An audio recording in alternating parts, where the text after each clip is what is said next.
أعوذ بالله من الشيطان اللعين الغوي الرجيم بسم الله الواحد القهار اللهم صل على محمد وآل محمد الأئمة والمهديين وسلم تسليما. Bonjour et bienvenue à tout le monde dans un nouvel épisode dont Dieu t'appelle avec mon frère Marc. Salam alaikum. Salam alaikum à toi ma sœur et bonjour à tous. En espérant que vous allez tous bien, on vous accueille encore à nouveau dans cet épisode de ce show qui s'appelle Dieu t'appelle. C'est un appel qui concerne tout le monde, toute l'humanité, toute personne qui cherche la vérité et qui cherche la justice et qui cherche Dieu en notre temps. Nous sommes les compagnons de l'imam al-Mahdi, nous sommes les compagnons du Qa'im de la famille de Mohammed, nous sommes les compagnons de la personne qui a été désignée et nommée par le prophète Mohammed sallallahu alayhi wa alayhi, qui vient à la fin des temps, et nous vous annonçons la bonne nouvelle de son apparition. Nous sommes avec lui et nous vous invitons à investiguer cette affaire et afin de sauver l'humanité si ça vous concerne, si vous vous sentez vraiment concerné par ce qui se passe dans le monde et vous voulez faire partie du parti de Dieu, vous cherchez la vérité, vous voyez que ce qui est autour de vous, c'est que du mensonge et que les religions, malheureusement, elles sont corrompues. Venez et investiguer, posez vos questions, nous vous écoutons avec grand plaisir et nous vous accueillons à tout moment indéfini. Vous avez les numéros de téléphone qui s'affichent sur votre écran et vous pouvez interagir avec nous sur TikTok. Vous pouvez également nous écrire par email et nous vous invitons par ailleurs à télécharger le but du sage, qui est l'évangile du Qa'im de la famille de Mohammed, de lui et la paix, à télécharger gratuitement sur notre site de ahmadiyereligion.org. Et également, nous vous invitons à lire le manifeste du Mahdi qui ne fait que 33 pages. C'est facile à lire, c'est rapide afin que vous ayez une idée sur qui nous sommes et à quoi nous appelons. Ceci dit, il y a le magazine de l'état de justice divine, la première édition en papier, que vous pouvez d'ailleurs aussi la voir sur le site. Elle est juste derrière, regardez, elle est juste magnifique. Vous verrez en fait comment... vous pouvez lire en fait et vous saurez ce qui est dedans. Et en ce qui concerne le but du sage, il comporte 42 portes, 42 chapitres qui touchent à énormément de sujets. Partant des alliances qui ont été faites avec Dieu, entre Dieu et l'humanité, jusqu'aux sujets les plus complexes tels que l'âme qui a toujours été un point méconnu par les religions monothéistes ou autres. Vous avez à notre exemple, les rêves et la réalité des souvenirs, même la nature de la réalité, vous avez énormément de points. Vous avez justement la question que tous les chrétiens et musulmans et même les juifs se posent par rapport à la vie du Christ, à la vie de Jésus-Christ. Vous avez plus de 4 chapitres qui parlent de cela. Vous avez énormément de surprises et de révélations et de vérités dans cette merveille. Tout en sachant que ce n'est qu'une étincelle des 27 lettres avec lesquelles le Qa'im vient. Vous avez également plus de 160 vidéos qui ont été faites par Abbas Sadiq, des conférences en ligne sur la scène YouTube de Mahdi has appeared, qui veut dire le Mahdi est apparu en anglais. Il y a le sous-titre ici, c'est doublé, vous pouvez vérifier cela sur la chaîne, je répète, de Mahdi has appeared. Et vous avez également la chaîne francophone, la religion Ahmadi de paix et de lumière, dans laquelle d'ailleurs si vous nous regardiez sur la chaîne satellite, vous pouvez retrouver toutes ces émissions et la rediffusion du direct sur la chaîne YouTube, la religion Ahmadi de paix et de lumière. Ici, dans ces émissions, nous vous présentons énormément de sujets, énormément de l'actualité, ce qui se passe dans le monde. Nous vous apportons en fait la clé. Nous apportons la connaissance que Abbas Sadiq de lui la paix vient avec, l'imam Mahdi est venu avec, afin de clarifier certaines choses, et nous vous invitons à regarder et à venir avec vos questions.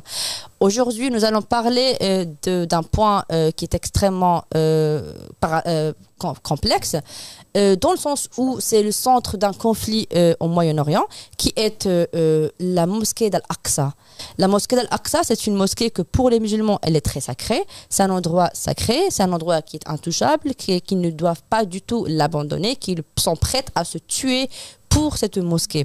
Nous allons voir aujourd'hui dans cette émission qu'est-ce que c'est que cette mosquée, quand est-ce qu'elle a été construite, est-ce que c'est un héritage comme c'est dit, est-ce que c'est réellement important selon Dieu, selon la loi divine, et nous allons aussi voir en fait qu'est-ce que ça veut dire tout simplement, une direction, parce que ça a été selon le dogme, selon la croyance des musulmans, ça a été la direction des prières des juifs, et donc qu'est-ce que c'est que la direction à la base, qu'est-ce que c'est que le Masjid Haram, où est-ce qu'il se se situe en vérité et quand est-ce qu'il sera construit et par qui.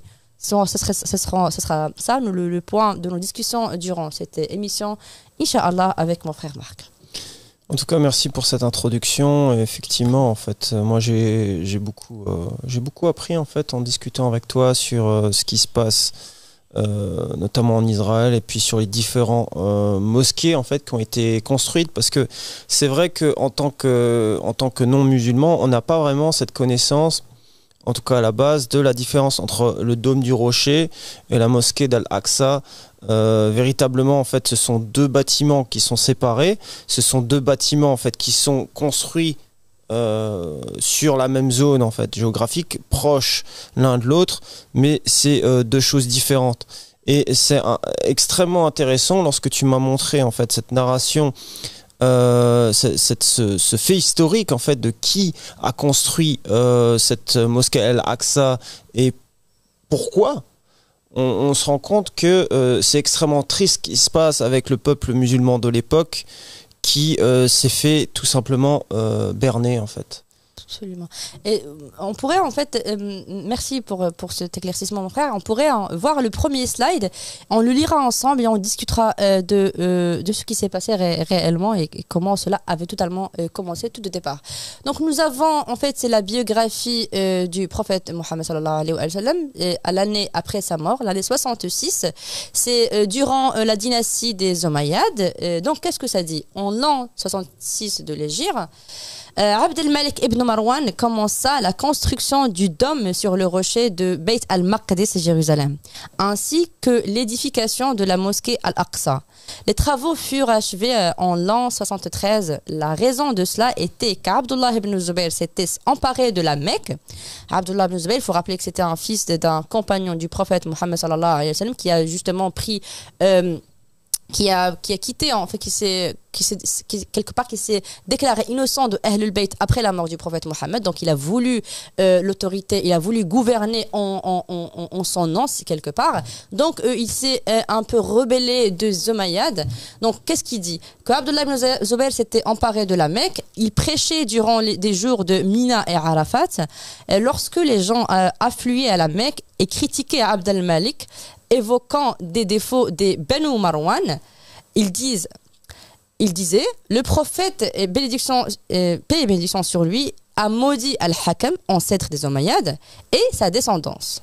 C'est un point extrêmement important, mais on en reviendra plus tard. Il était un banni du messager de Dieu, maudit par lui. Donc Ibn Zubayr appelait les gens à lui prêter allégeance et il était éloquent. La majorité des gens du Cham, grand de Syrie, penchaient en sa faveur. Lorsque Abd al-Malik apprit cela, il interdit le pèlerinage aux gens, ce qui provoqua leur mécontentement. Alors, il leur construisit le dôme sur le rocher de la mosquée Al-Aqsa pour les détourner du pèlerinage et gagner leur sympathie. Il se tenait alors près du rocher, on faisait le tour comme on fait le tawaf autour de la Kaaba, sacrifier le jour de la fête et se raser la tête. Cela ouvrit la porte aux critiques d'Ibn az-Zubayr contre lui. Ce dernier l'accusait depuis la Mecque en disant qu'il avait imité les actes des rois perses dans le palais de Khosroès, comme l'avait fait auparavant Muawiyah avec le dôme vert et qu'il avait détourné le tawaf de la maison de Dieu vers la Qibla des enfants d'Israël et d'autres critiques de ce genre. Donc, on note ici que ce fameux lieu que les musulmans disent un lieu saint, Beit al-Maqdis à Jérusalem, ce fameux dôme du rocher a été construit par une dynastie qui est maudite. Absolument, par le prophète Mohammed sallallahu alayhi wa sallam. Et même celui qui appelait les gens à lui prêter allégeance, qui est Abdullah ibn Zubayr, lui-même le dit. Donc, nous avons un fils de Zubayr qui était un compagnon du prophète Mohammed sallallahu alayhi wa sallam, qui demande aux gens de prêter allégeance. Lui, il gouvernait à la Mecque, donc il disait aux gens de lui prêter allégeance, et en même temps, il accusait l'autre en leur disant, mais il faut en fait déclarer son innocence de lui. Pourquoi? Parce qu'il a été maudit, et lui et ses arrière-grands-parents. Et ça, c'est un fait extrêmement important parce que nous avons au final, cette mosquée, comme tu as dit, elle est construite par cette personne. Et non seulement ça, mais ce que les gens ignorent, c'est qu'ils faisaient le tawaf. Donc nous avons comme une sorte de deux Kaaba. Nous avons une Kaaba qui a été, d'ailleurs, c'est incroyable. Parce qu'en ce temps précisément, la Kaaba de Bani Hashim avait été détruite par Yazid ibn Muawiyah. Donc il faut rappeler que l'année 66 de l'Hégire, c'était 4 ans après la mort de Hussein ibn Ali, alayhi salam, le petit-fils du prophète. Et juste après sa mort, Yazid et son armée avaient envahi en fait la Mecque. En fait, il l'avait détruite avec la catapulte. Donc, pour rappeler, là, nous avons en fait déjà une division dans les camps des musulmans. Ils sont divisés. L'un appelle pour qu'on lui prête l'allégeance, l'autre il appelle aussi à l'allégeance. Mais aucun des deux n'est légitime. L'un se dit, regarde, le prophète Mohammed est un maudit, et l'autre il leur dit, je vous construis un endroit dans lequel vous faites votre pèlerinage. L'un accuse l'autre de faire faire en fait comme les Perses. Moi, de mon côté, en fait, comment je lis cette lecture, comment je lis cette chose, c'est que, en fait, les personnes à l'époque, pour eux, avoir un endroit où se réunir pour pratiquer les actes religieux était très important. Par contre, l'endroit même où ils pratiquaient ces activités n'était pas important pour eux, en fait. Oui. C'est comme ça que je le lis. Et aussi, le fait que le dôme du rocher avait été utilisé pour une zone de pèlerinage et de tawaf, de circumambulation. Pour moi, j'ai trouvé ça extrêmement étrange et ça m'a surpris et ça m'a même choqué. Et je pense que les musulmans qui n'étaient pas au courant de ça devraient être choqués parce qu'effectivement, ce premier dôme du rocher qui a été cette première, on va dire mosquée, ce premier temple, a été érigé pour diviser les musulmans et non pas pour les réunir. Absolument. Et c'est intéressant parce que on voit que la source, qui était la division, a porté ses fruits. Parce que effectivement, ce conflit israélo-palestinien divise toute la planète, en fait, quelque part.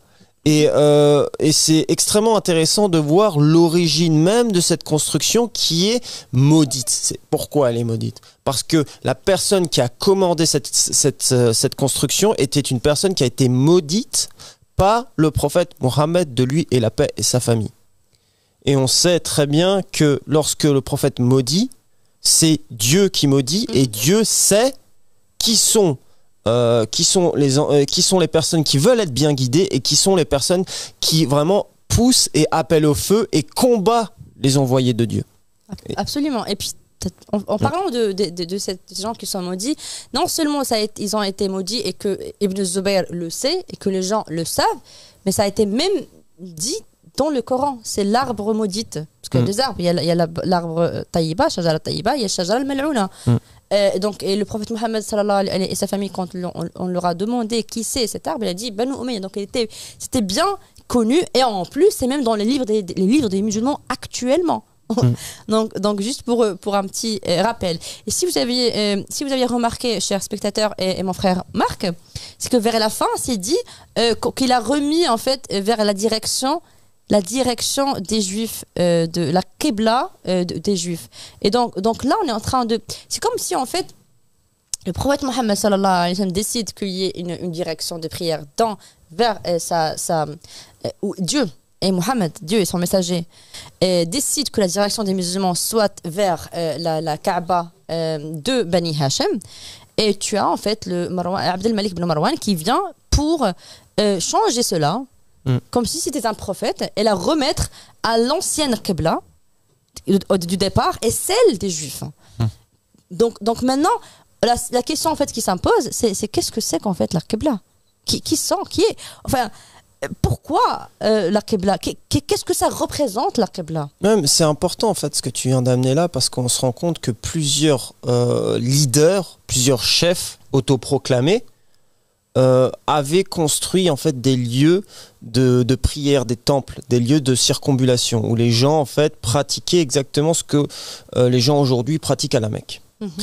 Et on voudrait se poser la question, si eux, les gens de l'époque qui ont rencontré le prophète Mohammed, qui ont entendu le prophète Mohammed, qui eux-mêmes ont fait le pèlerinage de la Mecque, à la Mecque avec le prophète Mohammed, pourquoi ils sont acceptés si facilement en fait de changer la direction de prière ou bien de changer l'endroit où ils devaient se réunir en tant que croyants.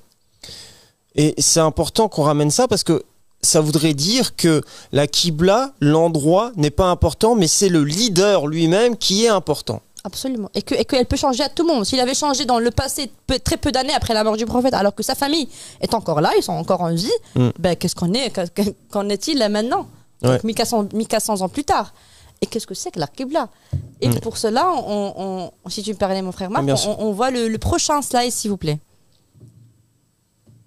Donc je vais le lire. C'est dans Bihar al-Anwar al-Allama al-Majlisi, volume 24, page 303 de 15 Jami' al-Fawaid wa at-Ta'wil al-Ayat al-Zahira. Donc j'ai dit à Abu Abdullah, l'imam as-Sadiq, paix sur lui. Êtes-vous la prière dans le livre de Dieu, le puissant et majestueux? Êtes-vous la zakat? Êtes-vous le pèlerinage? Il répondit, ô Daoud, nous sommes la prière dans le livre de Dieu, le puissant et majestueux. Nous sommes la zakat, nous sommes le jeûne, nous sommes le pèlerinage, nous sommes le mois sacré, nous sommes la ville sacrée, nous sommes la Kaaba de Dieu, nous sommes la Qibla de Dieu. Nous sommes le visage de Dieu, comme Dieu le Très-Haut dit, où que vous vous tourniez, là est le visage de Dieu. Nous sommes les versets, nous sommes les preuves évidentes, et notre ennemi dans le livre de Dieu, le puissant et majestueux, et l'obscénité, le blâmable, l'oppression, le vin, les jeux de hasard, des pierres dressées pour les idoles, les flèches divinatoires, les idoles, les faux dieux, les abominations, les viandes non sacrifiées selon les règles, le sang et la viande de porc. Ô Daoud, certes Dieu nous a créés à honorer notre création, nous a préférés, nous a fait ses dépositaires, ses gardiens, ses trésoriers. Ce qui est dans les cieux et sur la terre. Il nous a désignés des opposés et des ennemis. Il nous a nommés dans son livre et a fait allusion à nos noms avec les plus beaux et les plus aimés de ses noms. Et il a nommé nos ennemis dans son livre, faisant allusion à leurs noms et en leur attribuant des paroles avec les noms les plus détestés par lui et par ses serviteurs pieux. Non, donc ici nous avons cette narration de Ja'far as-Sadiq alayhi salam, qui est le 6e imam de la famille de Mohammed sallallahu alayhi wa, et nous avons cette personne qui lui pose la question. Donc c'était répondu, c'était connu. Il lui a pas dit qui c'est la Qibla, il lui a pas dit qui c'est la maison de Dieu, il lui a dit êtes-vous. Donc c'est qu'il avait déjà cette information avant même de lui poser la question. Donc il voulait une affirmation. C'était pas une information, mais une affirmation. Donc en lui posant des questions, Ja'far al-Sadiq il lui répond. Il lui lui donnant énormément de descriptions, énormément d'allégories aussi, en disant que tous les termes dans le Coran qui sont positifs, nous traitons, Dieu nous a employé ce terme où il fait référence à nous, et les autres termes et leurs ennemis, c'est le contraire. Et là, nous voyons même des termes qui semblent, au premier sens, qui semblent tels que nous sommes la Kaaba de Dieu, nous sommes la Qibla de Dieu, nous sommes la prière, nous sommes la zakat, nous sommes le jeûne. On se rend compte que les 5 piliers de l'islam sont réunis en fait dans la famille du prophète, paix soit sur eux tous. Oui, et l'inverse, ce sont en fait tous les gens qui combattent la famille du prophète, c'est leur ennemi. Ce sont là en fait les gens qui sont maudits et qui portent tous les mauvais attributs en fait que vous pouvez voir dans le Coran. Cette narration, elle est très claire. Je pense qu'il n'y a pas besoin d'en rajouter plus ou d'expliquer encore plus, mais vous pouvez vous retrouver par vous-même. D'ailleurs, ce n'est pas la seule qui existe, il y en a énormément. On a pris juste un exemple et les narrations disent à peu près la même chose. Donc, mais c'est compréhensible maintenant pourquoi les gens qui n'ont pas pris pour imam les personnes de la famille de Mohammed acceptent qu'on puisse changer l'endroit de la Kaaba, ou qu'on puisse changer la direction de la prière, parce qu'ils prennent pour chef quelqu'un qui, il leur donne cette autorité. La même autorité qui est donnée aux Ahl Bayt, qui est donnée à la famille du prophète, aux personnes nommées dans le testament, ils refusent le testament, ils refusent les gens nommés par Dieu à travers leur prophète Mohammed, à travers le prophète Mohammed, de lui à la paix, sa famille, et ils acceptent les gens qui prennent ce pouvoir par la force et leur donnent la même autorité. Donc maintenant, on comprend pourquoi les gens n'étaient pas choqués de prier vers la direction de Jérusalem ou bien de faire le tawaf à la mosquée mosquée Al-Aqsa parce que pour eux, c'était l'obéissance à leur chef avant toute chose. Absolument. Et oui, c'est l'obéissance au chef, peu importe le chef. Par contre, tout en rejetant le véritable chef que Dieu a, ou légitime en fait, chef et leader que Dieu a choisi. Maintenant, on va devoir poser une autre question ensemble, parce que là, on a commencé par quoi? On a commencé par où est-ce que ça a été établi et créé et construite cette mosquée d'Al-Aqsa ou le dôme d'Al-Aqsa et du rocher. Et la deuxième partie, c'est qu'est-ce que ça veut dire la direction en fait. Donc, on comprend maintenant que la direction de la prière, c'est là où l'Esprit de Dieu réside. C'est là où il y avait le prophète Mohammed, était la direction de la prière. Après lui, s'il faut que ce soit une personne désignée par Dieu, ce sont eux la prière, ce sont eux la zakat, ce sont eux le hajj, ce sont eux tous. Maintenant, venons voir, après avoir mentionné tout cela, qu'est-ce qu'il nous reste à définir, mon frère Marc? Bon, en fait, il y a le conflit d'un point de vue théologique. Il est basé sur le fait que cette zone du Dôme du Rocher et de la mosquée Al-Aqsa sont en fait des lieux où le prophète Mohammed aurait posé ses pieds, aurait prié. Okay. Donc il faudrait véritablement donner la preuve aux gens que ce n'est pas le cas. Et pour cela, il faut demander à qui? À la Qibla. Il faut demander aux gens de la famille de Mohammed sallallahu alayhi wa sallam. Il faut demander à ceux qui sont justement la maison de Dieu. Et pour cela, il va falloir qu'on revoie une autre narration pour savoir leur avis, pour savoir ce qu'ils ont dit, pour savoir où c'est la mosquée d'Al-Aqsa. Et on verra ensemble le troisième slide et on lira ensemble. Donc nous avons ici dans Tafsir As-Safi, Al-Faïd Al-Kashani, volume 3, page 166. Selon Al-Qummi, d'après l'imam Al-Baqir, paix sur lui, il était assis dans la mosquée sacrée, Al-Majid Al-Haram. Il regarda une fois vers le ciel et une autre fois vers la Kaaba. Ensuite, il dit: gloire à celui qui a fait voyager son serviteur de nuit de la mosquée sacrée à la mosquée la plus lointaine. Et il répéta cela 3 fois. Puis il tourna vers Ismaïl al-Ju'fi et lui dit: que disent les gens d'Irak à propos de ce verset, ô Irakiens? Il répondit: ils disent il a été transporté de la mosquée sacrée à Beit al-Maqdis, Jérusalem.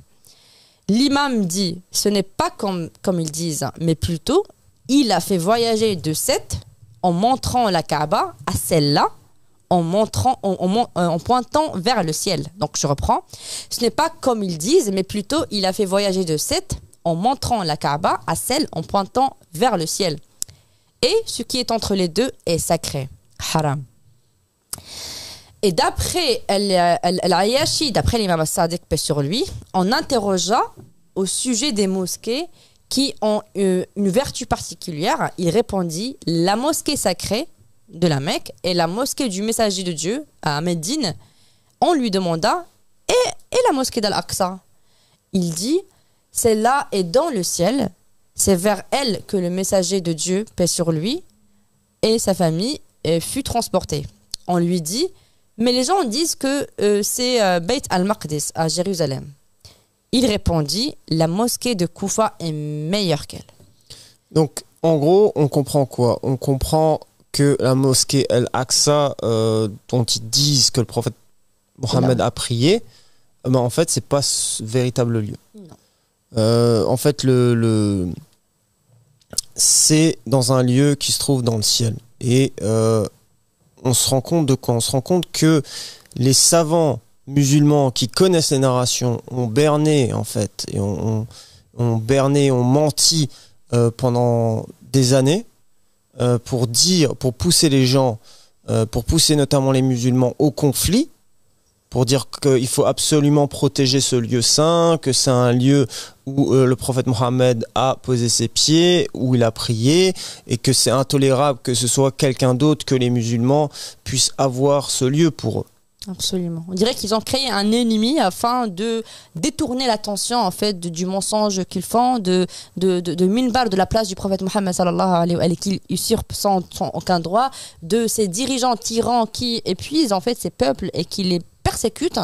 En créant un ennemi, toute l'attention elle se dirige vers cet ennemi, alors que véritablement genre un ennemi dangereux qui veut voler une terre sacrée. Donc c'est notre terre sacrée, il faut qu'on reste concentré sur ça et qu'on oublie en fait pourquoi, d'où vient ça.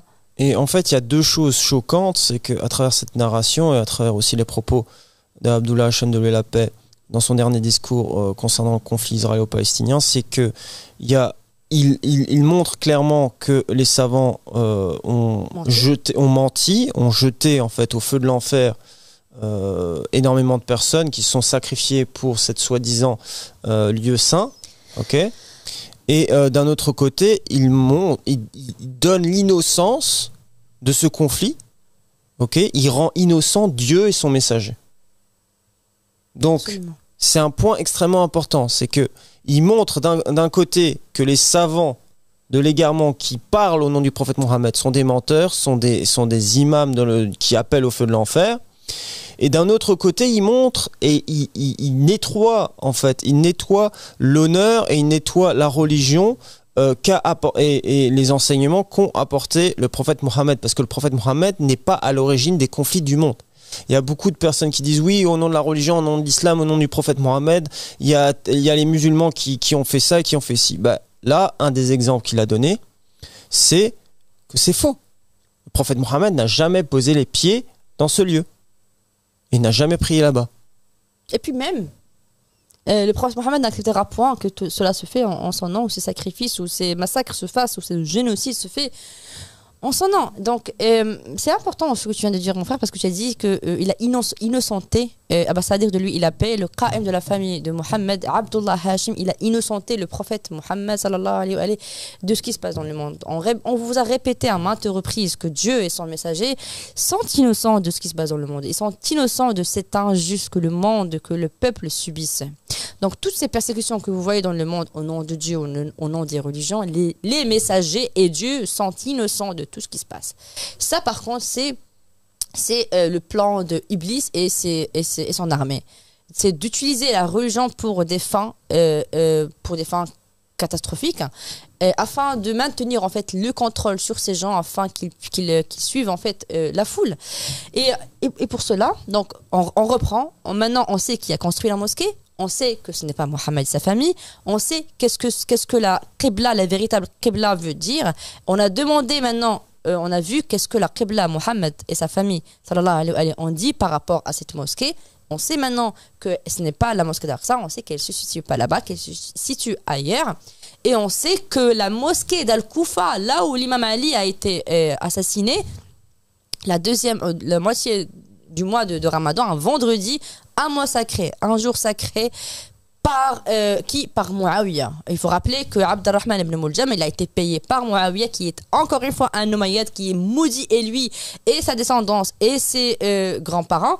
Et donc cet arbre maudit, c'est elle qui extermine Imam Ali et dans un mois sacré, et sa famille aussi, et dans un endroit sacré qui est la mosquée d'Al-Koufa. Et nous avons Ja'far as-Sadiq, et un des imams, qui te dit que Al-Koufa est plus sacré que cet endroit. Maintenant, on revient, ou est meilleur, pardon, que cet endroit, que les musulmans pensent, qu'ils vénèrent presque, qu'ils pensent que c'est un endroit extrêmement sacré, après la Médine, ou après la première mosquée. Et, pardon si tu me permets, mon frère, donc après tout ça, nous avons conclusion que maintenant, en sachant que tout ça a été fait, tous ces mensonges, qui sait et comment est-ce que cela, est-ce que ça a été dit, parce que tout le monde en fait se concentre sur le fait que Beit al-Maqdis il sera reconstruit. Les Juifs disent que le temple de Salomon, ils sont sûrs et certains qu'il sera reconstruit, le troisième temple. Les musulmans pensent, ou plutôt les narrations des musulmans disent aussi la même chose. Maintenant, la question qui se pose est quand est-ce qu'il sera construit, par qui il sera construit et où est-ce qu'il sera construit. Non, c'est des points extrêmement importants et qu'on en discutera. Et on a notre cher frère Rachid avec nous, si tu veux parler, mon frère. Et tu as le nom de la mère de Isa alayhi salam. Qui? Pardon. Pardon, ça Maria. va. À moi? Oui, mon frère. Du coup, je voulais savoir comment être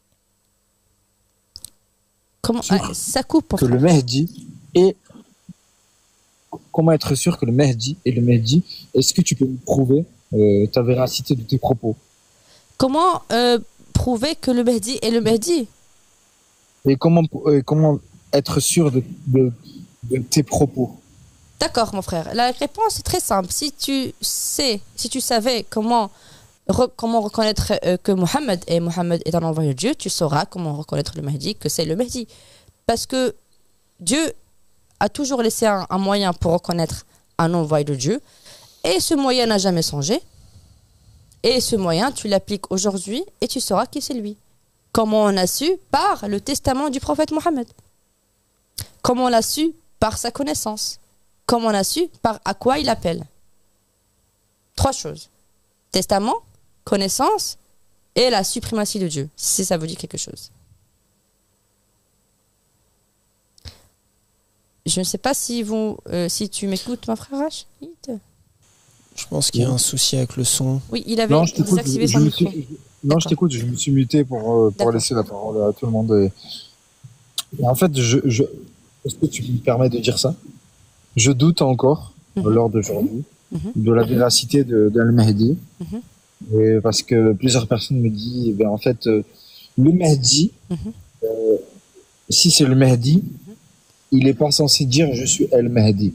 Ça, c'est ce Il y a que je beaucoup de veux. gens qui disent que... Je vais devoir t'interrompre parce qu'on peut pas. Parce que il faut qu'on réponde point par point à tout ce que tu dis, mon frère. Parce que si tu C'est pour dis ça que moi, regarde, mon frère, regarde. Oui. Est-ce que tu respectes ta cervelle? Oui. Super. Est-ce que tu penses qu'un envoyé de Dieu, Dieu l'enverra pour pas qu'il dise que c'est un envoyé de Dieu? Pourquoi il l'a envoyé alors? Ben, il y a le Dajjal, par exemple. Allah, il a envoyé- Non, regarde. C'est simple. Dieu, toi, t'envoies un messager pour porter un message. Oui. Si ce messager ne dit pas qui c'est un messager, comment tu veux que ce message soit délivré? Mais Allah, il va envoyer un faux message. Parlons pas du faux messager. Maintenant, parce que, ok, tu veux parler du faux messager, comment distinguer un faux messager d'un vrai messager? Parce que je t'ai posé une question très simple, mon frère. C'est ça, en fait. Ouais. Regarde, mon frère, chaque prophète, le prophète, c'est quoi? C'est celui qui a des prophéties, qui fait des prophéties, qui est en contact avec Dieu, avec les anges, qui est inspiré divinement. Un messager, il a la même chose, sauf qu'il a un message à délivrer à un peuple, à une nation, à des gens, à une famille. Il porte un message, messager qui vient de message. Donc, il se doit de transmettre le message.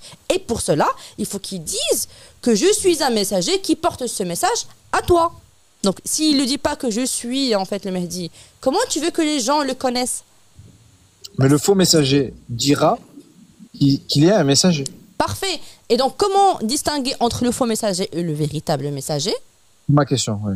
Super. Et donc, j'en reviens à ce que j'avais dit au départ, c'est qu'il y a une méthode. Et cette méthode, elle n'a jamais changé et elle ne changera jamais. Ni avant, ni aujourd'hui, ni après. C'est ce qu'on appelle la loi de la reconnaissance d'une preuve. Mais parce que le faux messager dira que je suis un messager. Oui. Et comment faire la différence entre Al-Dajjal aujourd'hui et le vrai messager? Premièrement, il faut comprendre une chose. Juste pour comprendre à qui je m'adresse. Tu es la personne qui a prêté allégeance hier? Non, c'est un autre. Non. C'est un autre? Tout à fait, mon frère. Ah, pardon. Ok. Tout à fait. Et là, Donc tu n'es plus sûr de tes croyances, c'est ça? Tu as prêté allégeance hier, tu nous as dit que tu as un signe divin, mais c'est pas vraiment le cas, c'est ça? Mais ne me juge pas, mais je doute. Ok, très bien, il n'y a pas de souci. Désolé, écoute, mon frère. c'est très simple en fait. Tu nous as dit Désolé, mon hier, frère. parce que il faut comprendre, je veux comprendre à qui je m'adresse. En fait, tu nous as dit hier que tu as demandé à Dieu si Abdullah Hachem était véridique. Et que tu nous as dit que oui, effectivement, tu as eu un signe et que tu crois en Abdullah Hachem. Très bonne mémoire. Vrai ou faux? Tout à fait, machallah. Ok, très bien. Qu'est-ce qui t'a fait douter? C'est quoi le problème maintenant?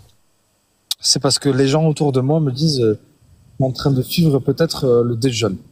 Ok, je comprends. Donc tu n'as pas fait tes recherches. Mais il faut comprendre une chose. Est-ce que tu doutes de Dieu maintenant? Est-ce que tu doutes de l'existence de Dieu parce que tu as demandé à Dieu, Dieu t'a répondu, tu as reconnu que ça venait de Dieu. Tu doutes de Dieu maintenant? Tu crois que Dieu n'existe pas? Je doute.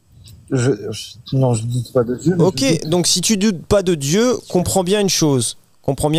C'est Dieu qui t'a parlé. La pression extérieure. Ok, ça c'est une chose qu'il faudra travailler avec parce que si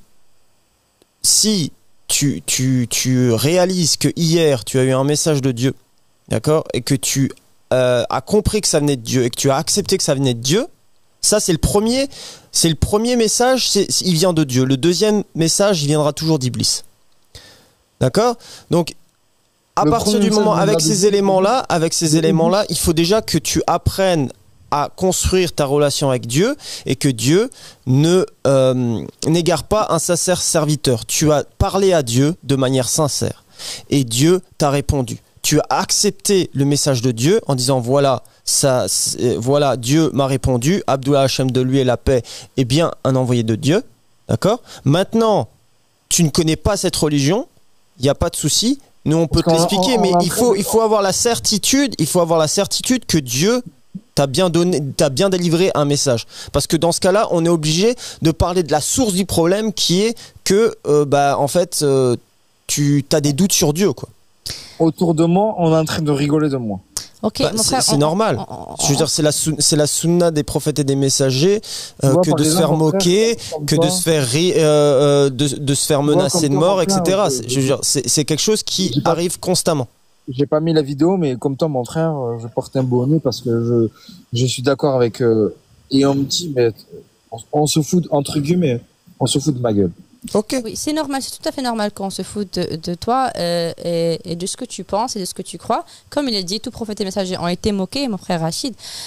Mais il y a un point qui est extrêmement important. Regarde, mon frère, si tu crois en Dieu et tu crois que le prophète Mohammed sallallahu alayhi wa sallam était un envoyé de Dieu et tu le crois sincèrement, dans ce cas, il faut croire en ce que le prophète Mohammed dit, tel que le Coran dit. Si tu comprends l'arabe, dans le verset 2 à 3 à Surat An-Najm qui dit que Mohammed ne parle pas par inspiration, par passion, mais que par inspiration divine. Donc, tout ce qu'il dit, c'est une inspiration divine. Donc, quand il te donne un ordre, c'est Dieu qui t'ordonne. Quand il te dit de t'éloigner de quelque chose, c'est Dieu qui te dit de t'éloigner de cette chose. Et quand il te dit que je te laisse une déclaration, un livre, un testament, un écritoire, dans lequel je mentionne mes successeurs un par un, et si tu t'accroches fermement, tu ne t'égareras jamais jusqu'à la fin du temps, c'est une promesse divine. Donc Dieu te donne un document dans lequel, à chaque temps, à n'importe quel temps, si tu vis après la mort du prophète Mohammed, durant les 100 premières années, tu sauras qui est son successeur. Pourquoi? Parce que dans ce testament, mon frère Rachid, il y a les noms des successeurs de Mohammed. Et il a également dit que personne ne pourrait revendiquer ce testament sauf son légataire. Il s'avère depuis, comme on l'avait dit hier, depuis 1400 ans, mon frère, personne n'est venu revendiquer ce testament sauf deux. Ahmed al-Hassan, de lui la paix, et Abdullah Hashim, de lui la paix. Et les deux, Abdullah et Ahmed, leur nom est mentionné dans le testament. Dans ce testament, le prophète Mohammed dit qu'après lui, il y aura 12 imams. Et après eux, il y aura 12 Mahdi. Est-ce que, ma sœur, tu as vu qu'il y a quelqu'un qui est en Inde qui revendique être al-Mahdi? Oui, regarde mon frère. Si tu veux, partons. Non, mais il n'a pas revendiqué le testament. Donc, le seul document, en fait, qui est sacré, ok, si tu es sunnite, tu sais très bien que le prophète, il a dit quoi? Suivez le Coran et suivez les Ahl Bayt, ma famille. Donc, le Coran a été séparé des Ahl Bayt, donc le Coran ne permet pas de guider l'humanité. Absolument. Ne permet pas de guider en fait les musulmans. Par contre, le prophète Mohammed, il a dit très clairement lorsqu'il a voulu écrire son testament qu'il a écrit par la suite, je vais vous laisser un document qui va vous guider après moi, que si vous vous y accrochez, vous ne serez jamais égaré. Jamais. Voilà, c'est ça qu'il a dit. Jamais égaré. Et ce document, il a bel et bien écrit. Ce document, c'est le testament où il est écrit toutes les personnes qui vont succéder au prophète Mohammed. Oui. D'accord? Donc, mon frère, oui. Du coup, je reviens avec la soeur. Non, mais juste. Un petit dernier point, mon frère Rachid, si tu me permets. Une hypothèse. Si on part du principe que demain ou maintenant aujourd'hui, tous les musulmans se disent être des Mahdi. Ils ont le droit de le dire, ils sont libres de dire ce qu'ils veulent. Mais personne parmi ces milliards, ces millions de musulmans qui peuvent dire en fait que nous sommes mensongers, comme mon frère a dit dans le testament du prophète Mohammed. Mais il est reconnu par qui, là? Par ceux qui l'ont reconnu, par ceux qui ont cru en lui. Mais les gens de science le reconnaissent? Qu'est-ce que tu veux dire les gens de science? C'est-à-dire des gens qui ont étudié ou des scientifiques ou des gens qui ont fait des études supérieures? On va dire des gens qui sont plus supérieurs que moi ou toi, par exemple. Oui. Et si tu comptes sur les gens, mon frère, ce n'est pas un indice, mon frère. En fait, regarde. Est-ce que je peux te poser une question? Oui, vas-y. Oui, mon frère, je t'écoute. Ma mère porte voile. Mm-hmm. Et il y a une sourate dans le Coran qui dit couvrirez-vous, etc. Tu vois la sourate? Non, je vois le verset duquel tu parles, ou les deux versets duquel tu parles, mais ce n'est pas dit dans ces versets, mon frère, de couvrir les cheveux. Tu vois, c'est pas ça. Couvrir le torse? Non, oui, absolument. Donc en fait, couvrir les cheveux, c'est une interprétation justement de ces savants de l'égarement qui ne veulent pas que les gens sachent que pour reconnaître son imam, il faut retrouver le testament du prophète Mohammed. C'est le seul moyen. Mon frère, il nous reste malheureusement 4 minutes. On va devoir couper court à cette discussion, mais en tout cas, tu peux revenir. Moi, je t'avais demandé en fait de venir me parler en privé lorsque tu as prêté allégeance. Et aussi, reviens nous voir quand tu veux. On fait nos lives à la même heure chaque jour. Je voudrais juste citer pour nos amis sunnites, en fait, dans Sunnah Ibn Majah, hadith 3988, le messager d'Allah, que la paix soit sur lui et sa famille, a dit: l'islam a commencé comme quelque chose d'étrange et il redeviendra étrange. Heureux donc sont les étrangers. On demanda: qui sont ces étrangers? Il répondit: ce sont les étrangers qui ont quitté leur famille et leur tribu. Ok, aujourd'hui, est-ce que l'islam que prêchent les sunnites et les chiites, toutes sectes confondues, est-ce qu'il est étrange? Non, il n'est pas étrange. Par contre, l'islam que prêche le caïm de la famille Mohammed, que prêche Abdullah Hashem de lui et la paix, est tout à fait étrange. Et la preuve en est que ce jeune homme dit que sa mère est voilée et que ça pose problème, parce que qu'est-ce qu'a dit Abdullah Hashem de lui et la paix? Que le voile n'est pas obligatoire. Le voile était une sunna. D'accord? Et que d'ailleurs le Coran n'en parle pas du voile, du couvre-chef, en fait. Tout simplement. Donc ça rend en fait l'islam que prêche Abdullah Hashem de lui et la paix, l'envoyé de Dieu, étrange. Et ça, c'est seulement un point. Pour ne pas nommer en fait l'éradication totale des 5 piliers de l'islam. Tout simplement. Absolument. Puis, revenez à la parole. Ne demandez pas à vos mamans, ne demandez pas à vos proches, ne demandez pas à vos imams ou à ces savants de l'égarement, mais demandez à Mohammed sallallahu alayhi wa sallam et sa famille par rapport à ces savants de la fin des temps, avant de demander aux savants de la fin des temps par rapport à Mohammed et sa famille, parce qu'il faut se rappeler que l'imam Mahdi il vient de la famille du prophète Mohammed. Donc revenez et demandez à Mohammed, et que si vous demandez à Mohammed, il vous dira que à la fin des temps, il ne restera rien de l'islam sauf son nom. Les gens s'appelleraient des musulmans, mais ils se seront les plus éloignés. Donc tu as beau porter un voile, tu as beau prier, tu as beau aller faire le pèlerinage à cette Mecque, rien n'est accepté, parce que c'est pas ça ce que Dieu te demande. Dieu te demande de suivre, de connaître ton imam, de ton temps, et en ce temps c'est l'imam Mahdi. Donc Dieu est innocent de cette religion mainstream qui est dans ces pays musulmans. Pardon, tu voulais dire quelque chose? Non, il n'y a pas de souci. En fait, je voulais juste rappeler un autre hadith. Malheureusement, il ne nous reste que 30 secondes. Dans Sunnah Ibn Majah, hadith 3993, hadith Sahir qui dit: le messager d'Allah a dit, les enfants d'Israël se sont divisés en 71 sectes et ma communauté se divisera en 72 sectes. Tous iront en enfer sauf une qui sera sauvée. Donc en gros, on peut très bien comprendre ce qu'a dit le prophète Mohammed. Ses paroles de lui et la paix, sa famille sont claires. Donc maintenant, c'est à vous de savoir si vous voulez être sauvé ou pas. Parce que nous on appelle à un homme de Dieu, on appelle à Abdullah Hachem de lui et la paix, qui a prouvé son affaire depuis maintenant plus de 10 ans. Et on espère véritablement que vous prenez le temps d'apprendre plus en détail ces preuves. Voilà. Je te remercie mon frère Marc. Nous vous remercions nos chers spectateurs. On vous retrouve demain, Inch'Allah, à la même heure dans un nouvel épisode. Et salam alaikum wa rahmatullahi wa barakatuh.